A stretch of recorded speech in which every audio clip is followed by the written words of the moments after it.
You'll see what I'm talking about. Just a few brief things here. I just want to thank the ladies, the gentlemen, Bob. Now Bob knows why. When did you single me out from the gentlemen? Ladies, gentlemen, and then Bob. because what I'm about to say was something I wrote my first year of being an agent. But first, a chronology. My wife talks to me one day before I became an agent. She says, "We lost your insurance. Call that guy from the Knights of Columbus." I said, "What guy?" She says, "They do insurance, right?" I go, "I guess." I was one of those guys that when I got the call, I said, "Yeah, really." Hung up. I'm all set. So I looked it up, and a guy that looked similar to Bob, Tito, came into the house. We talked, and he's sitting across from the table from me, and I remember it to this day. Bob looks at me and he says, "You'd be good at this." I said, "Good at what?" He goes, "What I do." I go, "What do you do?" I still didn't get it. He goes, "I'm a Knights of Columbus field agent." I go, "Oh." The next thing I know, I get a call from Sergio, and I became an agent. When I became an agent, I made a promise, even though I had zero money, this was 9 years ago in June, to my wife, and my wife agreed that I would do everything and anything that Sergio wanted me to do or that came up, and I'd do it. So in July came the second, I think, field agent conference in Dallas. So I borrowed money and went to that conference. And I'm in this room with 800 other guys, you know, beverages an arm's length away, food an arm's length away, right? My badge, and I'm thinking, what the hell am I doing here, right? I was overwhelmed. I mean, it's hours into this thing. And I went out underneath the stairs and called my family, and I said, "You guys cannot believe what's going on here. I'm in this room," and I explained it all to them.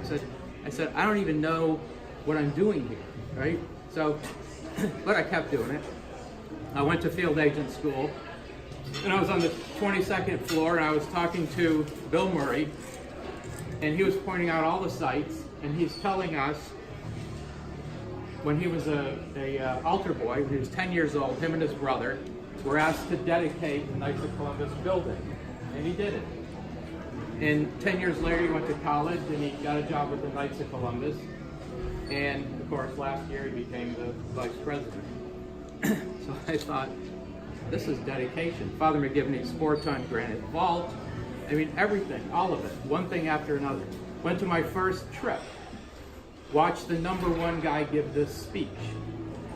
And I thought, now I had been out selling and making money and, you know, calling my wife after leaving a member's house going, "Jeanette, I just made $8,000. She said, "When are we going to get it?" I would say, "I'm not sure, but I just made $8,000, right?" I calculated it all up. You know how it is. So time went on, and I saw the guy make the speech. I thought, what is so hard about this job? And I went and wrote my speech. I called it "When I'm a Big Shot," right? Typed it in my computer 9 years ago. And I've never been a big shot. I've been in the top 10 a number of times, but I've never been #1. I never got to give that speech, but I get to give that speech tonight. It's probably my only chance. And it's not a long speech. When I'm a big shot, look, we wake up every day. I've been unemployed my whole life because I've been self-employed. When you wake up, you don't really have a job. You have opportunities, though.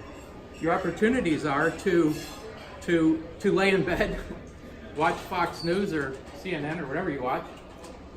Gave myself away there. Or make calls.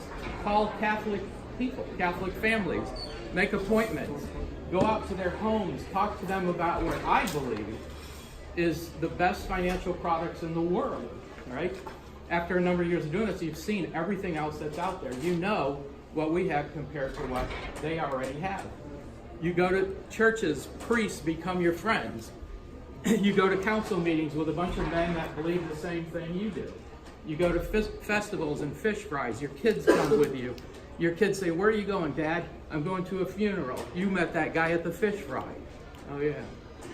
So how can you not make it, right? I mean, to be number one is just, you walk in the right house, the right day, and you become number one. But to walk in the right house, the right day, you've got to walk in a lot of houses along the way. Kind of rhymes, huh, Bob? So when I'm with a member, I tell them this. I personally believe the Knights of Columbus is one of the greatest organizations in the world, and they agree.